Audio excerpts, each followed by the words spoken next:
Hello everybody and welcome to Fast Bananas. Today we're going to do an exercise that's going to stretch out your hips. In the PT world, we are talking about moving into internal and external rotation. So that's just rotation in the hip. A lot of times if we think about running, we don't actually think about rotation, but controlling rotation and having strength and mobility in rotational planes is actually really important for running. So this is a great way to stretch it out. So Presley, go ahead and start by putting one leg in internal and one leg in external rotation. So you can just go like this, great. And what you're going to do is you're going to move through the motion. So put your hands behind you and then move your legs into the opposite position. So there you go. Rotate all the way down. So she has a little bit of tightness you can see in her hips, and then back, go the other way.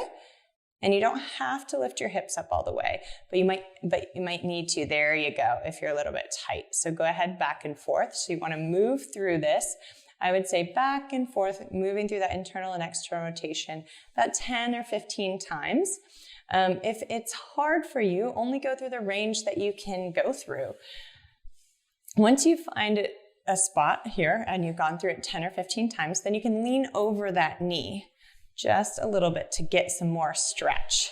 Hold it there for at least 30 seconds and then come back up and move your legs in the other direction and do the same thing, leaning over here.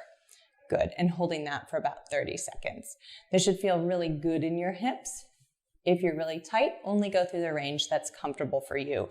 You may even need to put something underneath one of your knees. Go ahead and do the other direction so it's easier for people to see. Yep, so if you're a little bit too tight, you can always kind of go through partial range. So come back through partially right here and then go back down and then come back up and back down, and you can do that on the other side. So hopefully you can start there and then work your way to the full range if you need to or want to. Thank you.